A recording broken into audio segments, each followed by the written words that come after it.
the emerald dress, and unwanted.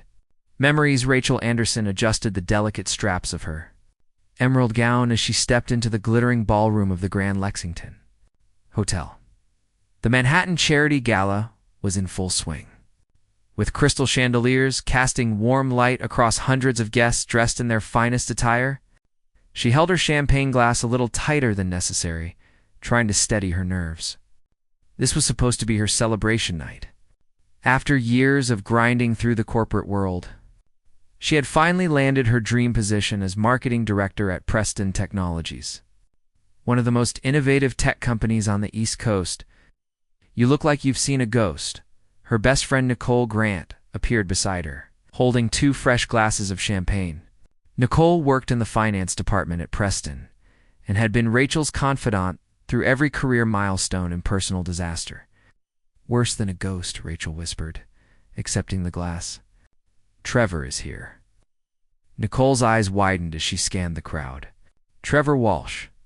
The same Trevor who spent 2 years convincing you that you weren't smart enough for leadership roles?"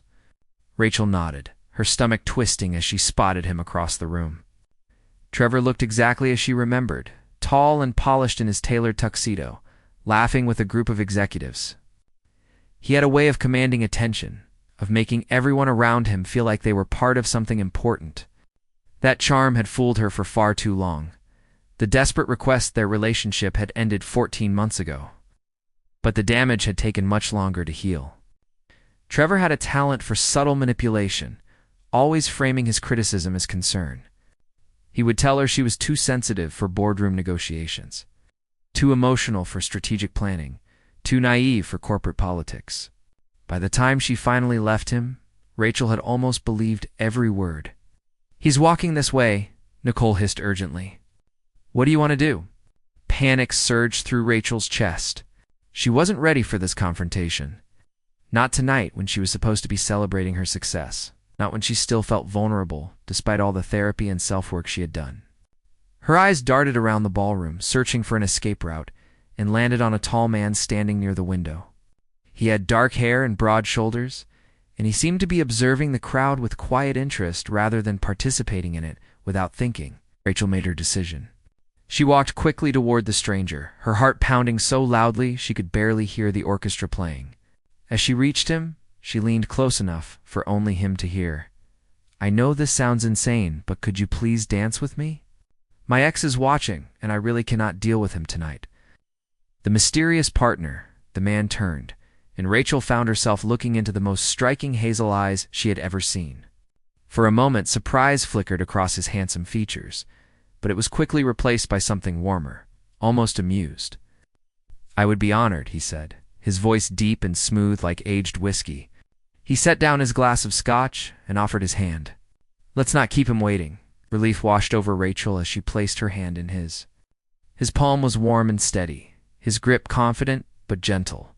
He led her onto the dance floor with an easy grace that suggested he had done this many times before. As they began to move to the music, Rachel caught a glimpse of Trevor's confused expression, and she felt a small spark of satisfaction. "Thank you so much," she said as they settled into the rhythm of the waltz. "I promise I don't normally ambush strangers at charity events." "I'm glad you made an exception," he replied with a slight smile. "I'm David, by the way." "Rachel Anderson." Something flickered in his expression when she said her name, but it passed so quickly she thought she might have imagined it. Unexpected connection. David was an excellent dancer, guiding her across the floor with practiced ease. Unlike Trevor, who had always used moments like these to show off or make subtle corrections to her posture, David made her feel comfortable and confident. He asked questions about her work and actually listened to her answers, his attention never wavering even as other couples swirled around them. "So what brings you to this gala?" Rachel asked as the first song transitioned into another. "I support the Children's Literacy Foundation this event benefits," David explained. "Education access is important to me." "And you?" "Representing Preston Technologies. I just started as their marketing director." Pride crept into her voice despite her attempt to sound casual. "Congratulations," David said warmly. "That's quite an accomplishment. Preston is doing incredible things in artificial intelligence development." Rachel was surprised by his knowledge. "You're familiar with the company?" "I keep up with the tech industry," he said vaguely. "Have you met the CEO yet?" "David Preston." Rachel laughed. "No, he's apparently some kind of hermit genius who rarely leaves his private office. I've been told not to expect any FaceTime with him, unless there's a major crisis." David's lips quirked in what might have been amusement. A hermit genius. That's one way to describe him. "How would you describe him?" Rachel asked, genuinely curious. "I think he's probably just someone who got tired of people treating him differently because of his position and wealth. Maybe he values authenticity over status." Conversations and confessions. The evening passed in a blur of conversation and dancing. Rachel found herself sharing things with David that she rarely discussed. Her dreams for innovative marketing strategies, her passion for storytelling and brand development, even her struggles with self-doubt after her relationship with Trevor. "Men like your ex," David said quietly, his expression serious. "They diminish others because they're threatened by potential they don't possess themselves." His criticism says nothing about your abilities and everything about his insecurity. The insight struck Rachel deeply. In all her therapy sessions and discussions with Nicole, no one had framed it quite that way before. "Thank you," she said softly. "I needed to hear that. You're clearly talented and driven," David continued. "Preston is lucky to have you." Rachel felt her cheeks warm at the compliment. There was something about this stranger that made her feel seen in a way she hadn't experienced in years. He asked about her ideas without dismissing them, challenged her thoughts without belittling them, and listened with genuine interest rather than waiting for his turn to speak. "I should probably get back to my colleagues," Rachel said reluctantly as the orchestra began another set. "But thank you, David. You saved me from what could have been a really uncomfortable evening." David kept hold of her hand for a moment longer. "The pleasure was entirely mine, Rachel Anderson. Something tells me we'll be seeing each other again soon." The Monday morning revelation. The weekend passed too quickly. Rachel spent Saturday reviewing market reports and Sunday preparing for her first major presentation to the executive team. She found her thoughts drifting back to the mysterious David more often than she cared to admit. She hadn't even gotten his last name or contact information. Monday morning arrived gray and drizzly. Rachel rushed into the Preston Technologies building 15 minutes late, her umbrella dripping water across the marble lobby floor. The executive meeting had already started when she slipped into the conference room. Murmuring apologies to her supervisor, Lawrence Hayes, the chief operations officer, as I was saying, Lawrence continued. Clicking to the next slide, our fourth quarter projections are strong, but we need aggressive strategies for the new AI assistant launch. Rachel will be presenting her comprehensive marketing approach shortly. Rachel pulled out her tablet and notes, mentally running through her presentation points. She was so focused on her preparation that she almost missed the sudden shift in the room's energy. Spines straightened, whispered conversations stopped, and several executives exchanged meaningful glances. "Good morning, everyone," said a familiar voice from the doorway. "Please don't let me interrupt." The truth revealed. Rachel's head snapped up so fast, she nearly dropped her tablet. Standing at the entrance to the conference room, dressed in an impeccably tailored charcoal suit, was David? Except it clearly wasn't just David. The way every person in the room had turned to attention. The way Lawrence Hayes had actually stood up from his seat, told her everything she needed to know, even before the formal introduction. "Mr. Preston," Lawrence said, surprise evident in his voice. "This is unexpected. We're honored to have you join us." David Preston. Not David, the mysterious gala attendee.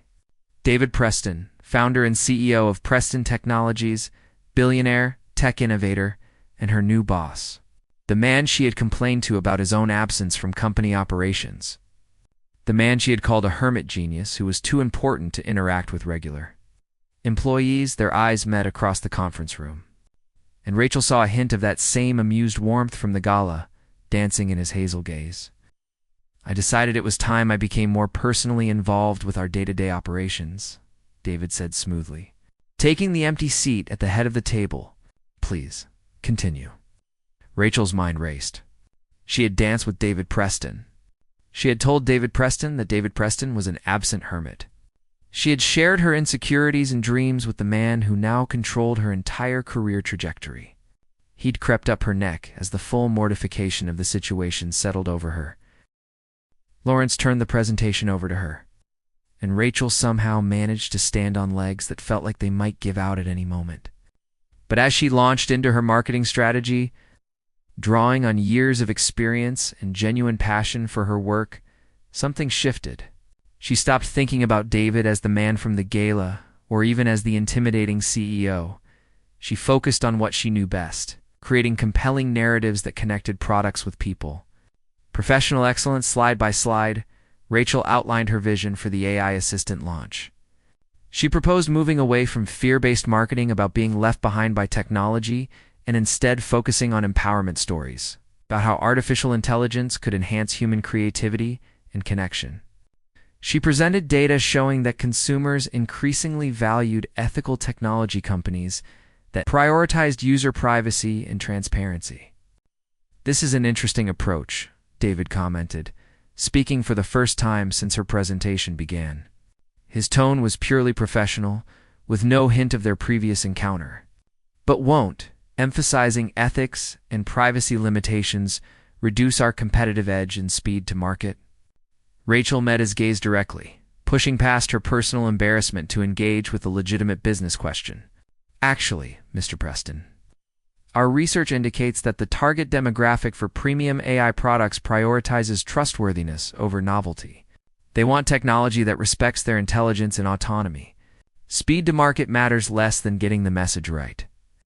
A flicker of approval crossed his face. Continue. By the time Rachel finished her presentation, the room was buzzing with enthusiasm. Department heads were already suggesting cross-functional collaborations, and even the typically reserved chief financial officer was nodding approvingly at her budget projections. "Excellent work, Rachel," David said as she gathered her materials. "I would like to discuss some of these concepts in more detail. Are you available this afternoon?"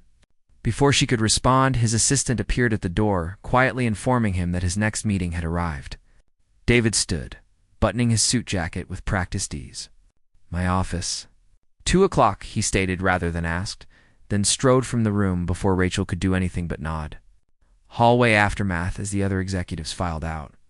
Discussing quarterly targets and resource allocation, Nicole practically tackled Rachel in the hallway outside the conference room. "Please tell me I did not just witness what I think I witnessed," Nicole said, her voice a urgent whisper. "Did David Preston, the actual David Preston, just request a private meeting with you on your first week?" "Apparently," Rachel replied, still processing everything that had happened in the last hour. Nicole grabbed her arm, pulling her into an empty office. "Okay, and did I imagine some kind of weird tension between you two? Like he already knows you?" Rachel hesitated, then made a decision. If she was going to survive whatever came next, she needed her friend's perspective. "Remember the guy I danced with at the gala? The one who saved me from Trevor?" Nicole's jaw literally dropped open. "No, yes, the hermit genius billionaire CEO. Apparently not such a hermit after all," Rachel said weakly. "Oh my God, Rachel. What did you say to him?" Rachel winced. "I may have called him an absent hermit genius who was too important to interact with regular employees." "You didn't." "I absolutely did." Cole stared at her for a long moment, then burst out laughing. "This is either going to be the best thing that ever happened to your career or the most spectacular crash and burn in corporate history." "Thank you for that encouraging assessment," Rachel said dryly, but she couldn't help smiling despite her anxiety. The rest of the morning passed in a blur of emails and project planning, but Rachel's mind kept circling back to the upcoming meeting. Why had David concealed his identity at the gala? Was he angry about her comments? And more pressingly, how was she supposed to maintain professional credibility with someone who had already seen her vulnerable and desperate? At precisely 2:00, Rachel stood outside the imposing doors of the executive suite on the 25th floor. She had never been to this level of the building before. The reception area alone was larger than her entire apartment. All floor-to-ceiling windows and modern art that probably cost more than her annual salary. Taking a deep breath, she knocked. "Come in," David's voice called. Private understanding. David's office was surprisingly understated for a billionaire. Spacious, but not ostentatious. With bookshelves lining one wall and a massive window offering a panoramic view of the Manhattan skyline. He stood by that window, jacket removed and sleeves rolled up to his elbows, looking more like the approachable David from the gala than the intimidating Mr. Preston from the boardroom. "Rachel," he said, turning to face her, "please, have a seat." She sat in one of the comfortable leather chairs positioned across from his desk, her portfolio ready, her posture perfect. "I've prepared additional supporting data for my marketing proposal." "Before we discuss business," David interrupted gently, moving to sit in the chair beside her rather than behind his desk, "I believe I owe you an explanation and an apology." Rachel's carefully constructed professional facade wavered. "Sir, that's really not necessary, David," he corrected. "At least when we're in private. And yes, it is necessary. I wasn't honest with you at the gala." "You told me your name was David," Rachel pointed out. "David is my first name. Preston is my last name. I usually introduce myself as David Monroe at events. Monroe is my middle name." "Why the deception?" Rachel asked, curiosity overcoming her nervousness. David leaned back in his chair, and for the first time since she had entered the office, he looked uncertain. "When you asked me to dance, you were looking for help, not trying to network with your CEO. You were genuine and unguarded. Do you know how rare that is in my world?" Like Lawrence practically falling over himself in the meeting this morning, Rachel observed before she could stop herself. David laughed, the sound warm and genuine. "Exactly like that. You, on the other hand, told me exactly what you thought of the absent Mr. Preston without any filter." Rachel felt her cheeks heat. "About that, I want to apologize. Those comments were inappropriate and presumptuous." "They were honest," David countered. "And not entirely wrong. I have been too disconnected from daily operations. That's something I'm working to change." Uncomfortable silence fell between them, charged with unspoken questions and the memory of how easy their conversation had been when Rachel thought he was just David. "Your marketing proposal," David said. "Transitioning back to business, it's innovative. Risky, but innovative. I want to hear more about your consumer psychology research." For the next 90 minutes, they discussed her strategy in exhaustive detail. David was not just knowledgeable, but genuinely brilliant, asking questions that pushed Rachel to defend and refine her ideas. Unlike Trevor, who had questioned her to undermine her confidence, David challenged her to sharpen her thinking. It was exhilarating. As their meeting concluded, David walked her to the door. "Same time tomorrow?" he asked. "I'd like to review your implementation timeline." Rachel nodded, then paused with her hand on the door handle. "Can I ask you something?" "Anything." "It's a coincidence that you attended the executive meeting this morning? Your first one in over a year, according to office gossip, happening to be the day after you met me at the gala." David's smile was slow and enigmatic. "What do you think, Rachel?" Before she could formulate a response, his phone rang. He glanced at it apologetically. "I have a board call, but we'll continue this conversation tomorrow." Rachel left with more questions than answers, but one thing had become crystal clear. David Preston was nothing like the distant, arrogant CEO she had imagined. He was thoughtful, engaged, and far more intriguing than any man she had ever met, which made the situation infinitely more complicated because somewhere between the gala and this moment, the line between professional admiration and personal attraction has been begun to blur in ways that could either transform her career or destroy it completely. Daily encounters and growing connections. The days following that first private meeting established a pattern that both thrilled and terrified Rachel. Every afternoon at 2 o'clock, she would make her way to the 25th floor for what had officially become strategy sessions with David Preston. They discussed market research, brand positioning, consumer psychology, and product development timelines. But increasingly, their conversations wandered into personal territory. Shared perspectives on leadership, stories from their respective career journeys, and the occasional laugh over industry absurdities. "Your international expansion timeline is solid," David said one Thursday afternoon. reviewing the documents Rachel had prepared. They had fallen into a comfortable rhythm, sometimes sitting across from each other at his conference table, other times standing by the windows as they debated strategy. But I'm concerned about the European market entry. The regulatory environment there is significantly more complex than what we've dealt with domestically. Rachel nodded, making notes on her tablet. I anticipated that concern. What if we piloted the launch in the United Kingdom first? Brexit has actually simplified some of their tech regulations, and it gives us an English-speaking market to test messaging before tackling the continent. David considered this, his expression thoughtful. That could work. Can you draft a revised approach for tomorrow? Already working on it.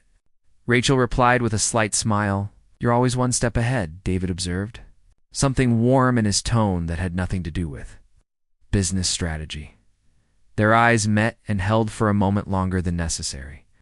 Rachel felt her pulse quicken, that increasingly familiar flutter of awareness that had nothing to do with professional admiration and everything to do with the man himself, the charity dinner invitation. The moment was broken by David clearing his throat and turning back to the window. There's a charity dinner this Saturday evening at the Pier Hotel. Preston Technologies maintains a corporate table. I was hoping you might attend. Rachel's heart skipped. As a company representative? As my guest, David clarified, then seemed to catch himself. Professionally, of course. Several potential partners will be there, and your perspective on the international market expansion would be valuable. Of course, Rachel echoed, trying to ignore the small twinge of disappointment his clarification brought. I would be happy to attend. Later that afternoon, Nicole cornered Rachel by the coffee station on their floor. So the rumor mill is in overdrive, Nicole said, keeping her voice low. Apparently, David Preston personally requested your presence at the Pier charity dinner. The same dinner he skipped for the past 3 years. Rachel sighed, adding cream to her coffee. We're working on a major international expansion. It makes sense for him to want marketing input at networking events. Nicole raised an eyebrow. Right. And that's why Claudia Bennett has been shooting daggers at you all week. Claudia Bennett was the Senior Vice President of Strategic Development, a position she had held for nearly 7 years. She was brilliant, ruthless, and had made no secret of her ambition to become Chief Operating Officer. Rachel had only interacted with her a handful of times, but each encounter had been marked by Claudia's cool assessment and thinly veiled condescension. Claudia has better things to worry about than my meeting schedule, Rachel said, though unease settled in her stomach. You would think so, Nicole replied. But according to my sources in accounting, she's been asking a lot of questions about your background, your previous positions, even your salary negotiations. Before Rachel could respond, the elevator doors opened to reveal Claudia herself, immaculately dressed in a cream designer suit, her blonde hair pulled back in a severe bun that somehow managed to look elegant. Her cold blue eyes swept over Rachel with barely concealed disdain. Mitchell, Claudia said crisply, not bothering with pleasantries. I need your Q3 performance metrics by end of day. The board is reviewing departmental efficiency. Of course, Rachel replied evenly. I'll have them to you within the hour. Claudia's lips curved in something that might have been a smile but held no warmth. Impressive. It's remarkable how quickly you've adapted to executive expectations. Almost as if you had inside knowledge of what would be required. The implication hung in the air between them. Before Rachel could formulate a response, Claudia had already turned on her expensive heels and walked away. Okay, that was definitely hostile. Nicole whispered once Claudia was out of earshot. The Pier Hotel event Saturday. Evening arrived with unseasonable warmth for late October. Rachel had chosen a deep burgundy gown with elegant lines, sophisticated but not flashy. When the car David had sent arrived at her apartment, she felt her nervousness ratchet up several notches. This felt less like a business function and more like something dangerously close to a date. David was waiting in the hotel lobby when she arrived, devastatingly handsome in a midnight blue tuxedo. His eyes lit up when he saw her, a genuine smile replacing his usual reserved expression. Ow. You look stunning, he said simply, offering his arm. Thank you.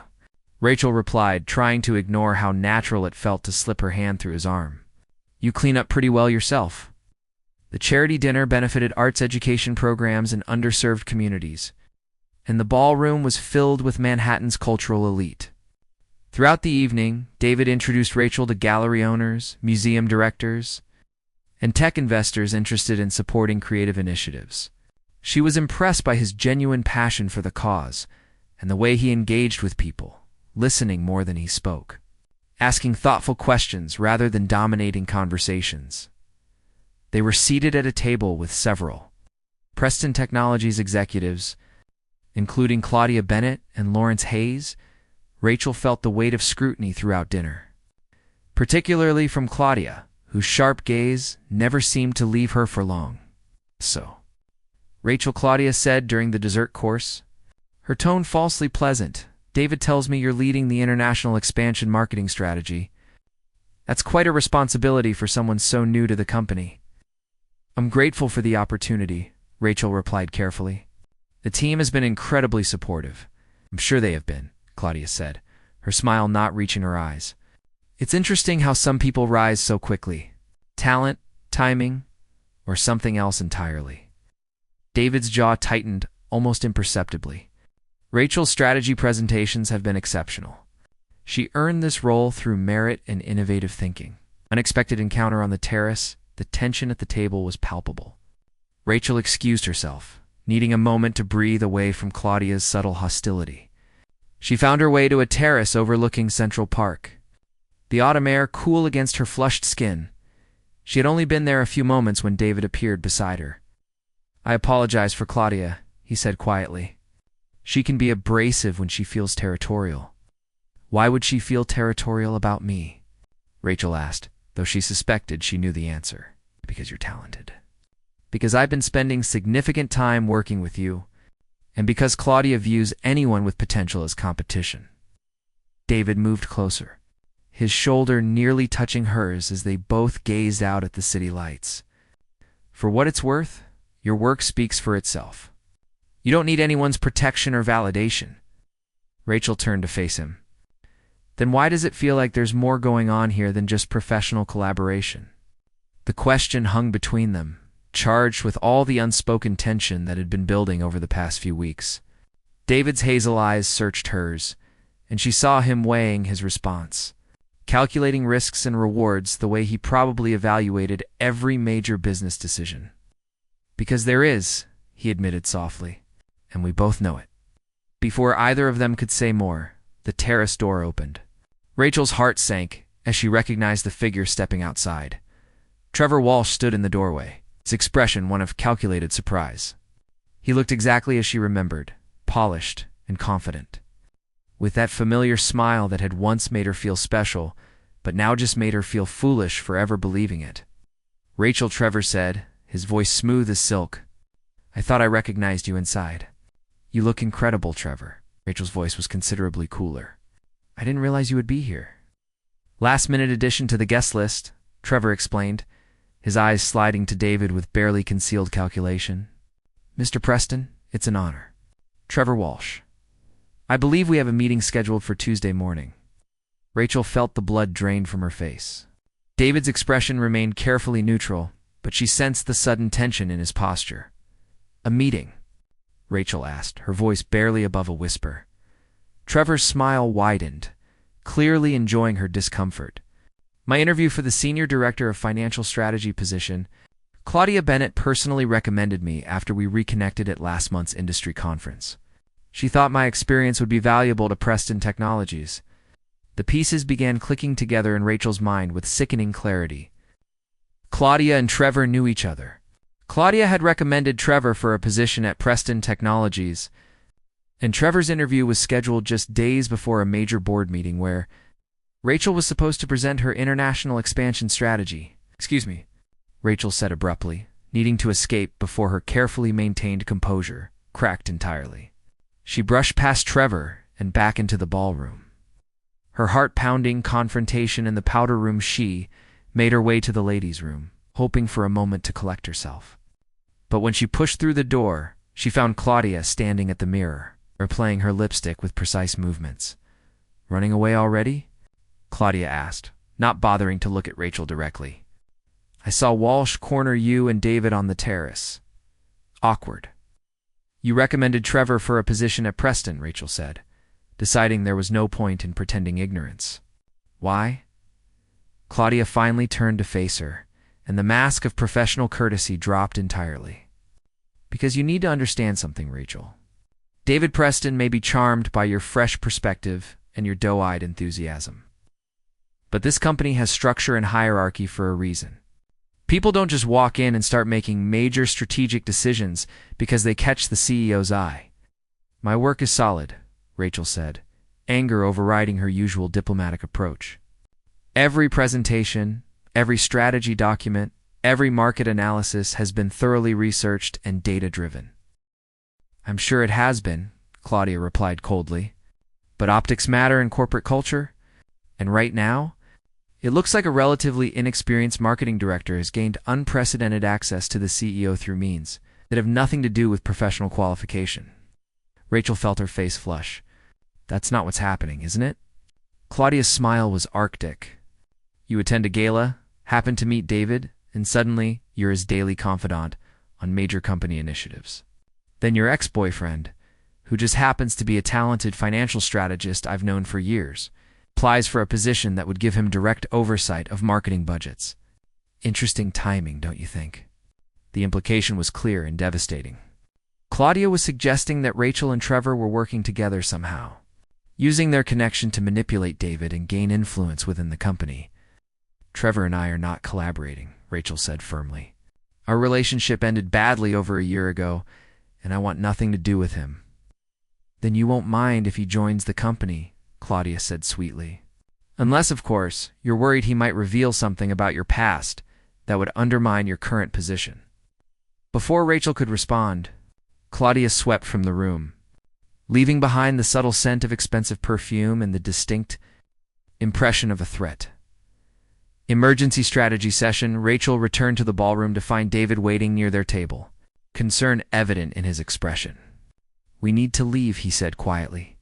Now. They made their excuses and departed. The tension palpable in the back seat of David's car as his driver navigated through Manhattan traffic. I spent the last 20 minutes making phone calls, David said without preamble. Trevor Walsh's application came through Claudia Bennett 3 weeks ago, shortly after you were hired. The position he's interviewing for doesn't actually exist. We filled Senior Director of Financial Strategy internally 6 months ago. Then why is he interviewing? Rachel asked, though dread was already forming in her stomach.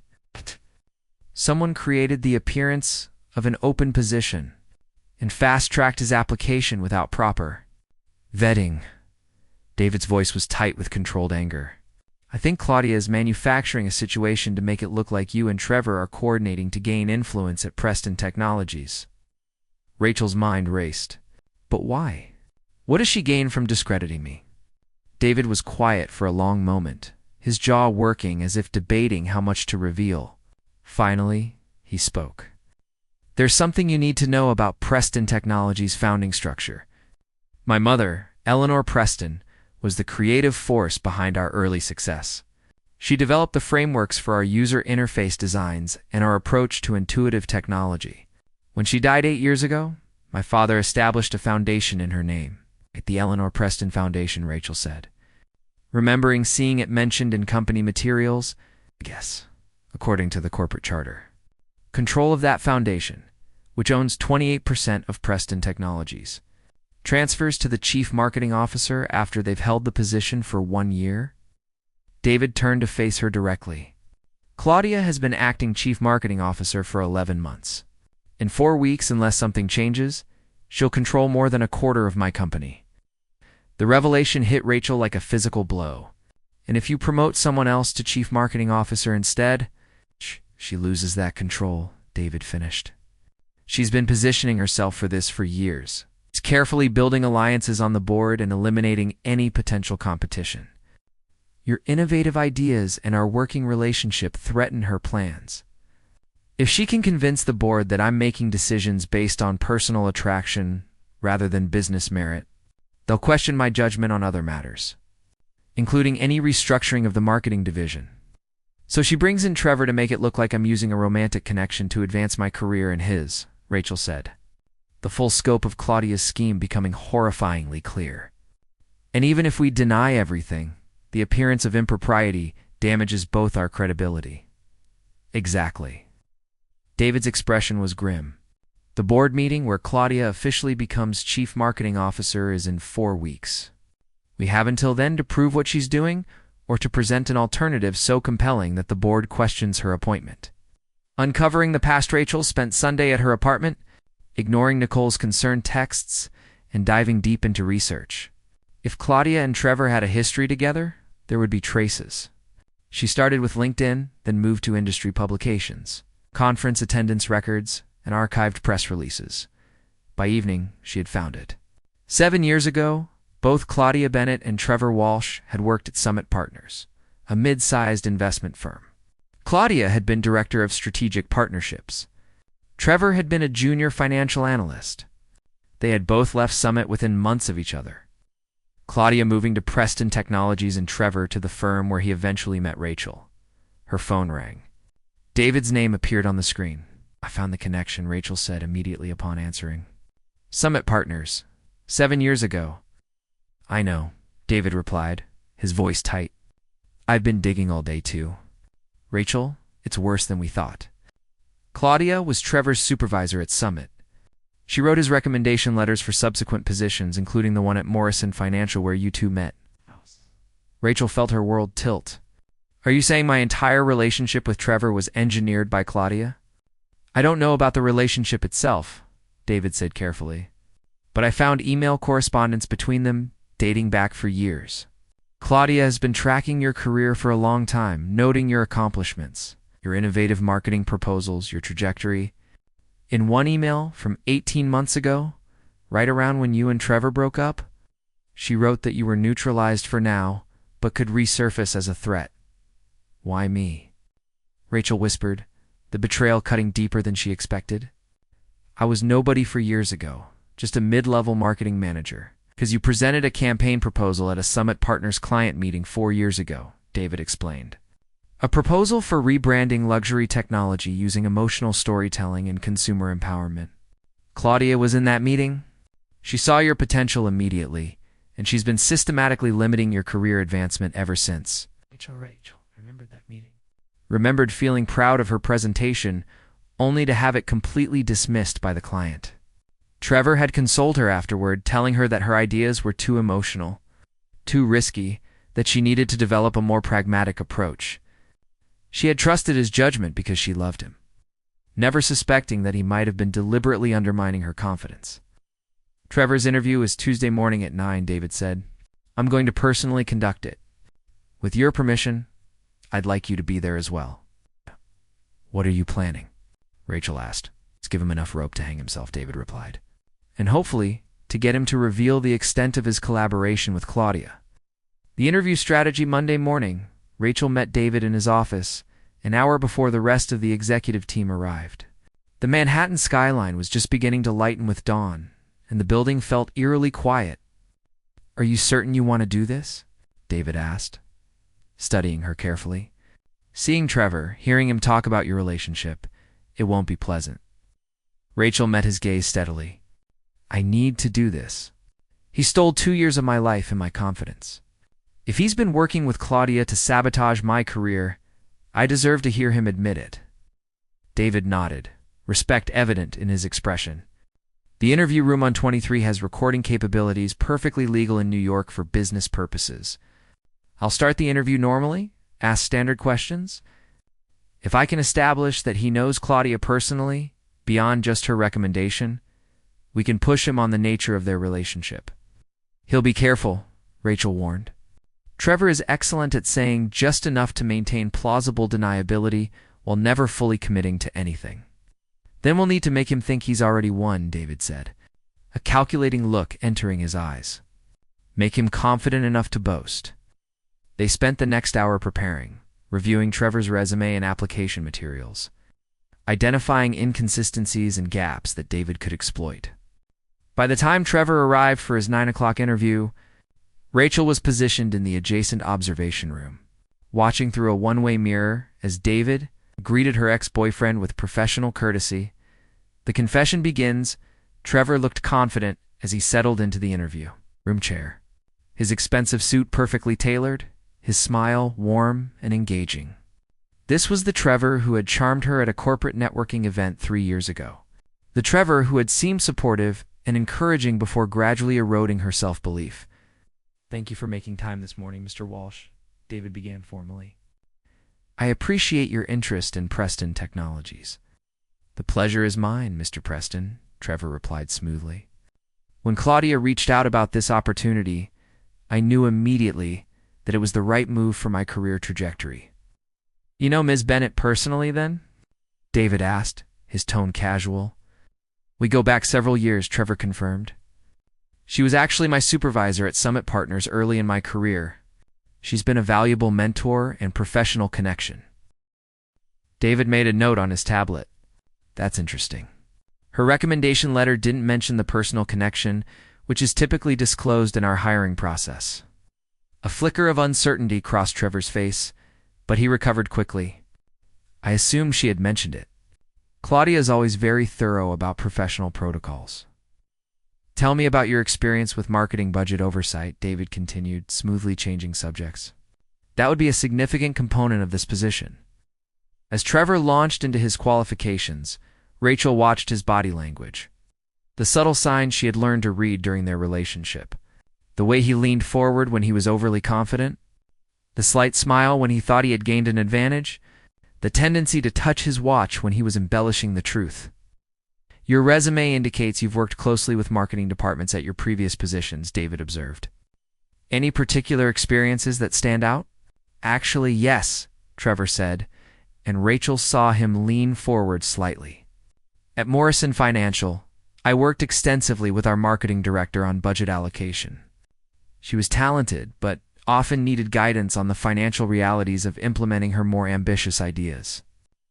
I like to think I helped ground her strategies in fiscal responsibility." Rachel's hands clenched. The marketing director he was referring to was her. The guidance he mentioned had been constant criticism that had made her second-guess every decision. "This marketing director," David said, his tone still casual, "would I know her? Did she move on to other positions in the industry?" Trevor smiled, a hint of smugness entering his expression. "Actually, she's here at Preston Technologies now. Rachel Anderson." Small world. David's eyebrows rose with perfectly performed surprise.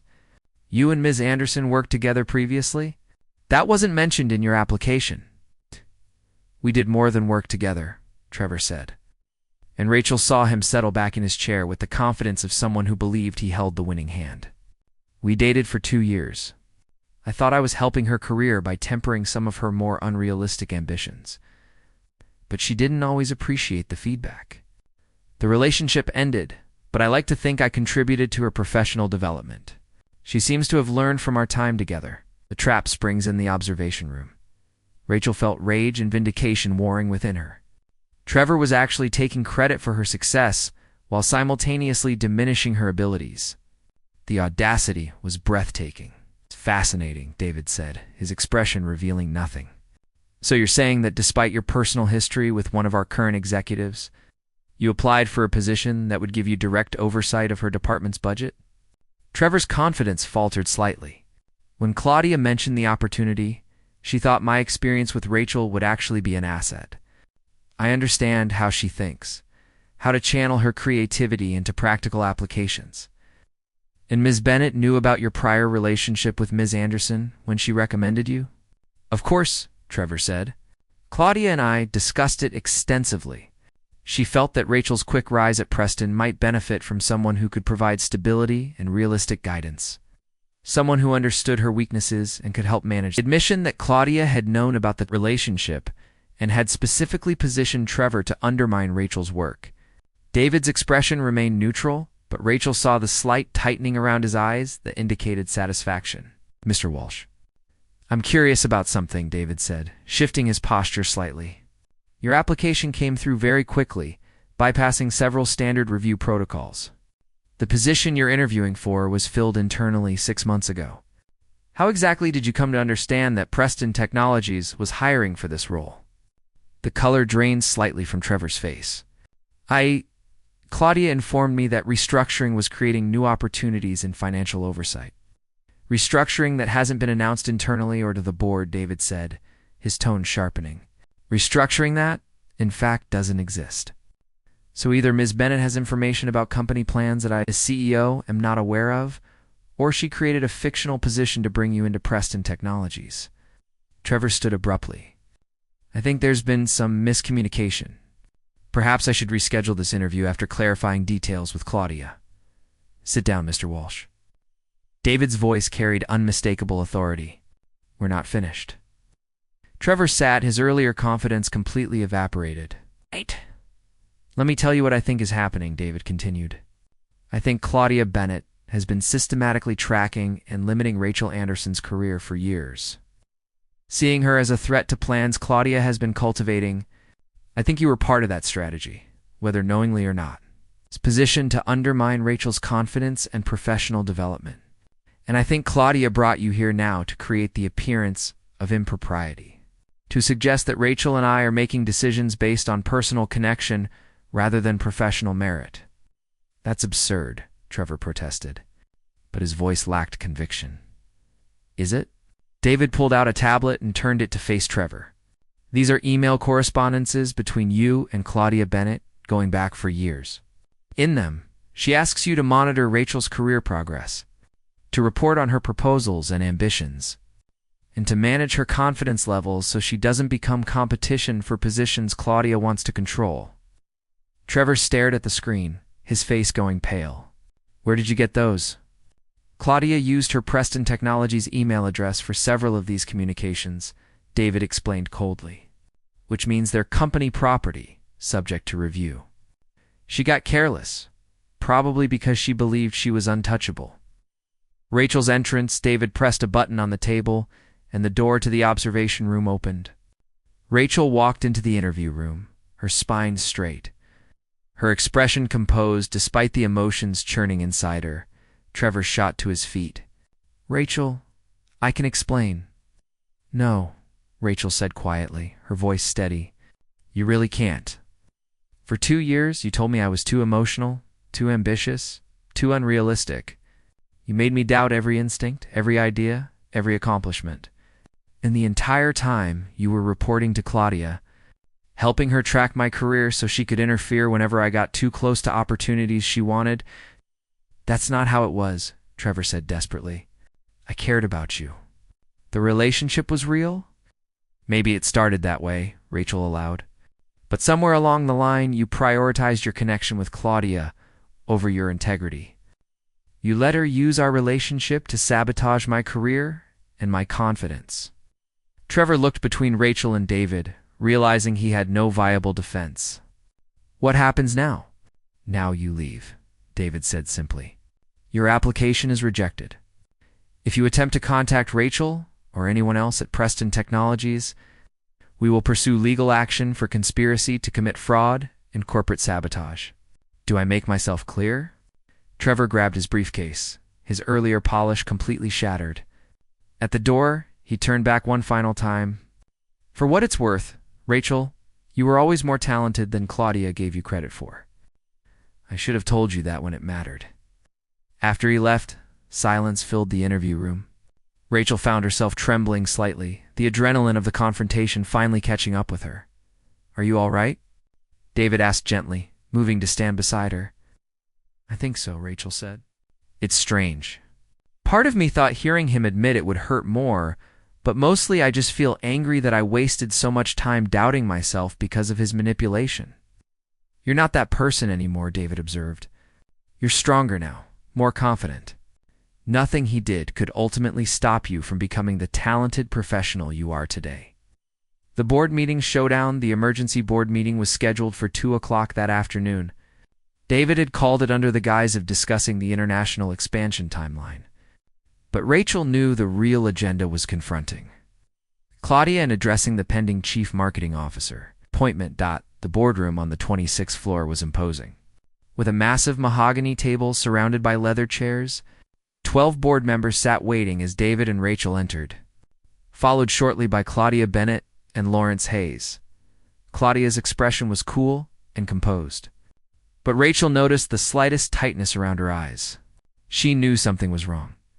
"Thank you all for gathering on short notice," David began, standing at the head of the table. "We have several critical matters to address regarding company leadership and strategic direction." One of the board members, an older man named Gregory Barnes, who served as board chair, leaned forward. "David, we understood this meeting was about the Asian market expansion timeline." "That was the pretext," David acknowledged. "The real issue is more fundamental. It concerns fraud, corporate sabotage, and the upcoming appointment of Chief Marketing Officer." Claudia's composure cracked slightly. "This is highly irregular. So is attempting to manufacture scandals to undermine other executives," David replied, his voice cold. He activated the screen at the front of the room, displaying the emails between Claudia and Trevor. "For the past 4 years, Ms. Bennett has been conducting a systematic campaign to limit the career advancement of talented individuals she perceived as threats to her ambitions. Specifically her goal of becoming Chief Marketing Officer and thereby controlling the Eleanor Preston Foundation." The board members leaned forward, reading the displayed communications with growing concern. David walked them through the evidence methodically. Claudia's monitoring of Rachel's career, Trevor's placement in Rachel's life, the false job posting designed to create appearance of impropriety, and the broader pattern of Claudia undermining other promising marketing professionals over the years. "These are serious allegations," Gregory said, his expression grave. "Ms. Bennett, how do you respond?" Claudia stood, her posture rigid. "Those emails are taken out of context. Professional networking and mentorship have been mischaracterized as something sinister. Trevor Walsh is a colleague from years ago, whom I recommended for a legitimate position. If there was miscommunication about that position's status, that's an administrative error, not a conspiracy." "What about the monitoring of Rachel Anderson's career?" another board member asked. "These emails explicitly discuss limiting her professional opportunities." "Ms. Anderson is talented but inexperienced," Claudia said, her voice icy. "I've been in this industry for 15 years. I recognize potential but also understand the importance of proper development timelines. If I've advised colleagues that someone might not be ready for certain positions, that's professional judgment, not sabotage." Rachel had been silent through the presentation, but now she stood. "May I speak?" Gregory nodded. "Please." "I've spent the past year rebuilding confidence that was systematically destroyed by Trevor Walsh," Rachel began, her voice clear and steady. "I blamed myself for the relationship's toxicity, for my perceived professional shortcomings, for not being strong enough, or smart enough, or pragmatic enough. I didn't know that his criticism was orchestrated, that someone I had never met was pulling strings to keep me from reaching my potential." She turned to face Claudia directly. "You saw a marketing proposal I made 4 years ago?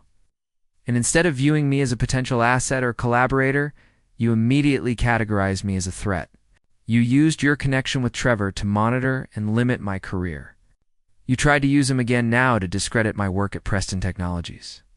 And you did all of this not because I was unqualified or incompetent, but because you were afraid I might interfere with your plans to control the Eleanor Preston Foundation." "Oh, yes." "This is absurd," Claudia said, but her voice lacked its usual conviction. "David has clearly been influenced by a personal attraction to Ms. Anderson.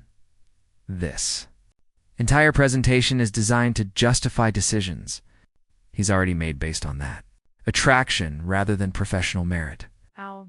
"Then, let's discuss professional merit," David said calmly. He pulled up a new set of slides showing Rachel's marketing proposals, complete with projected revenue impacts, market analysis, and implementation timelines. Rachel has developed the most innovative consumer engagement strategy this company has seen in 5 years. Her work is thorough, data-driven, and shows genuine understanding of evolving market dynamics. 3 separate board members have specifically mentioned her presentations as examples of the fresh thinking Preston Technologies needs. He advanced to another slide. "By contrast, Claudia, your strategic development projects over the past 2 years have shown consistent cost overruns and missed timelines. The board has approved your ascension to Chief Marketing Officer largely by default. Because you've been acting in that capacity for 11 months, and because you've carefully positioned yourself as the only viable candidate by undermining alternatives. You're making a mistake, Claudia said, and for the first time Rachel heard something like desperation beneath her icy exterior. I've given years to this company. I've built relationships, developed strategies, positioned Preston Technologies for growth. You can't simply discard that because of some emails taken out of context and a personal infatuation with a junior executive. Gregory Barnes cleared his throat. David, regardless of Ms. Bennett's methods, the fact remains that the corporate charter requires the chief marketing officer position to be filled within the next month. If we're not appointing Ms. Bennett, who are you proposing instead? David's eyes met Rachel's, a question evident in his gaze.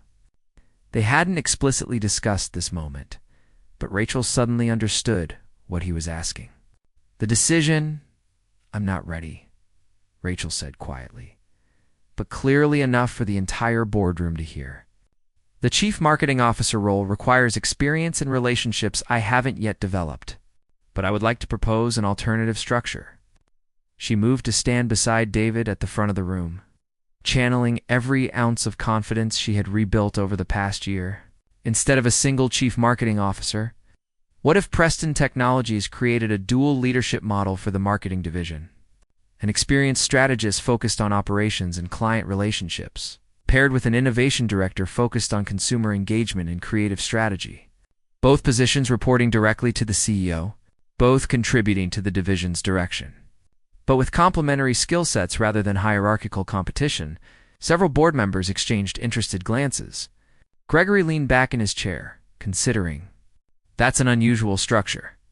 Preston Technologies was built on unusual structures, Rachel replied. David's mother pioneered collaborative leadership models that balanced business pragmatism with creative innovation. This would honor that legacy while addressing current needs.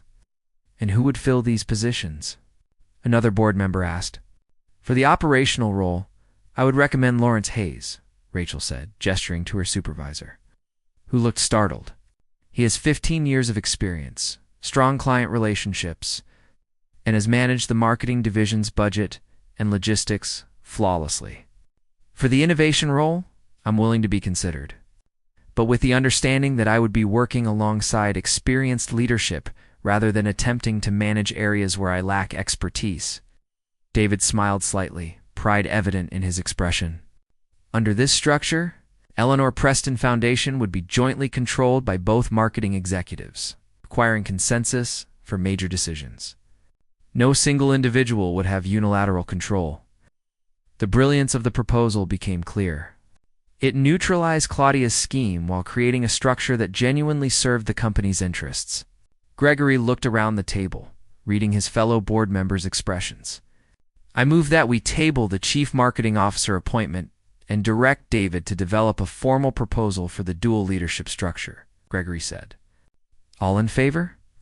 10 hands rose. Only 2 abstained. Motion carries, Gregory declared. He turned to Claudia. Ms. Bennett, given the evidence presented today, the board will need to discuss your continued role at Preston Technologies. You're dismissed from this meeting. Claudia stood slowly, her composure finally cracking. She looked at Rachel with something that might have been grudging respect beneath the anger.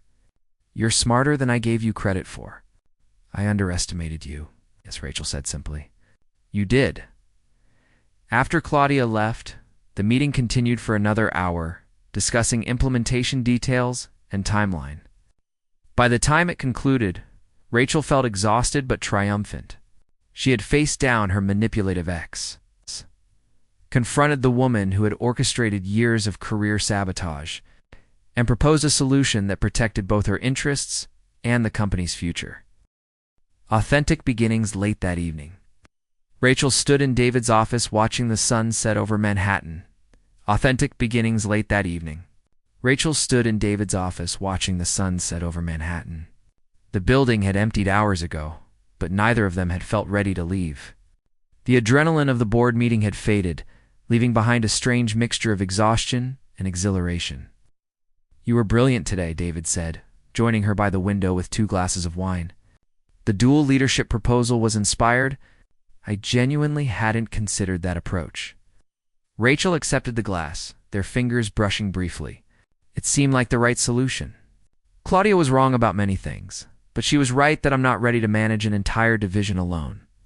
I have ideas and creativity, but I lack operational experience. Lawrence has that experience, but sometimes gets too focused on logistics to see innovative possibilities. Together, we could actually build something remarkable. The board agreed, David said. Gregory called me after the meeting. He said your presentation showed more leadership maturity than most executives with twice your experience. He's enthusiastically supporting the new structure.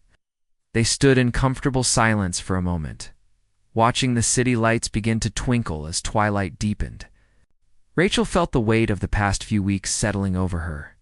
This strange journey from a dance with a mysterious stranger to this moment of professional vindication and personal clarity. Can I ask you something? Rachel said finally, turning to face David. That night at the gala, when I asked you to dance, you could have simply said no. You could have revealed who you were immediately. Why didn't you? David considered the question, swirling the wine in his glass. Honestly. Because when you approached me, you looked terrified but determined. You were facing down something that scared you, and you were doing it despite that fear. I found that courage intriguing. He paused, meeting her eyes. And then we started dancing, and you talked to me like I was just David, not a CEO or a billionaire or someone to impress. You were genuine. Do you know how rare that is in my world? So you lied about your identity to maintain that genuineness? Rachel asked, but her tone was gentle rather than accusatory. I obscured my identity, David corrected with a slight smile. David Monroe is legally my name. But yes, I allowed you to believe I was someone less complicated than I am. I'm sorry for that deception, even though it was a sin of omission rather than commission. Rachel took a sip of her wine, thinking, I can't entirely fault you for it. If I had known you were David Preston that night, I would have been completely different. More guarded, more careful, probably boring as hell, because I would have been so worried about making the right impression. Exactly, David said. And I would have missed getting to know the real Rachel Anderson, the one who calls CEOs hermit geniuses and isn't afraid to speak her mind. The one who also just proposed a corporate structure that prevents her from gaining the full power she might have had. Rachel pointed out wryly. Some might say that was foolish. Some might say it was wise, David countered. You recognized your limitations and proposed a solution that serves the company's interests over your personal ambition. That's the kind of leadership Eleanor Preston believed in. My mother used to say that the most dangerous leaders are the ones who can't admit what they don't know. At the mention of his mother, Rachel saw something soften in David's expression. Tell me about her, she said gently. About Eleanor. David moved to sit on the leather sofa positioned near the windows, and Rachel joined him. He was quiet for a moment, clearly organizing his thoughts. She was extraordinary, he began. Brilliant and creative, but also pragmatic and fiercely protective of the people she cared about. She built the user experience frameworks that made Preston Technologies successful, but she never sought the spotlight. My father was the public face of the company, the one who handled investors and press, but anyone who worked closely with them knew that Eleanor was the heart of everything innovative we created. How did she die? Rachel asked softly. Cancer, David replied, his voice tight. She fought it for 3 years, kept working almost until the end, because she said idleness would kill her faster than the disease. She made my father promise that her foundation would support people with creative vision, particularly women in technology and marketing, who often get overlooked in favor of more traditional business profiles. And Claudia was trying to control that legacy, Rachel said, understanding dawning. That's why you're so angry about her scheme. It wasn't just about corporate politics. She would have used my mother's foundation to further her own ambitions, while systematically excluding the exact type of innovative thinkers Eleanor wanted to support, David confirmed. People like you, Rachel. My mother would have loved your consumer empowerment approach to marketing. She always believed technology should enhance human capability rather than replace human connection. Rachel felt something shift between them in that moment. A deepening of understanding that went beyond professional respect or personal attraction. There were two people who had both been shaped by loss and manipulation, who had both learned to guard themselves carefully, now choosing to be vulnerable with each other. "David," Rachel said carefully, "we need to talk about what happens next. Not with the company structure, but with us." He turned to face her fully, setting down his wine glass. "I know. We've been dancing around this since the gala, trying to maintain professional boundaries while pretending we don't feel something more. The board is already suspicious," Rachel pointed out. "Claudia made sure of that. If we pursue a personal relationship now, it could undermine everything we just accomplished. People will say, 'I only got the innovation director position because I'm involved with the CEO.' It might," David acknowledged. "But would that be true?" "No," Rachel said firmly. "My work stands on its own merit. But perception matters in corporate culture, and we both know that." David reached out, taking her hand gently. "So what do you want to do?" Rachel looked down at their joined hands, feeling the warmth of his palm against hers, the subtle strength in his fingers. She thought about Trevor, about how she had compromised herself and her judgment because she confused romance with support.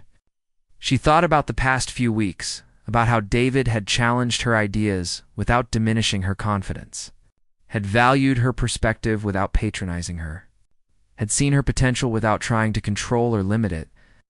"I want to be honest," she said finally. "With you, with myself, with everyone around us. I care about you, David.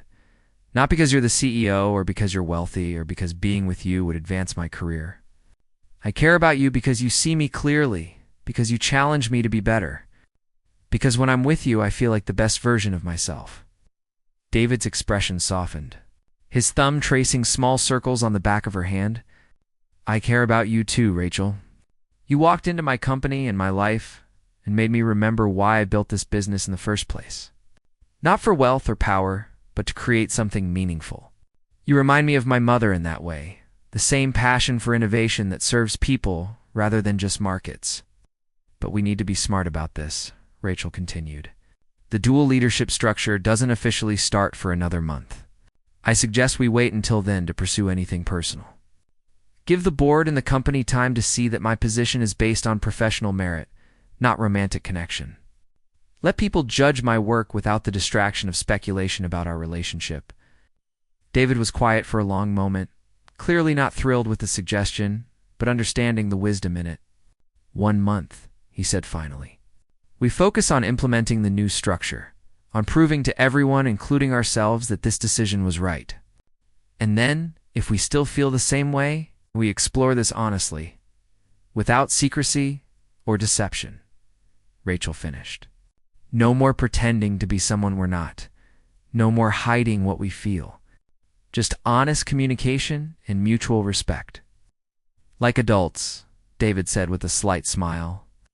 "Revolutionary concept in corporate romance," Rachel replied.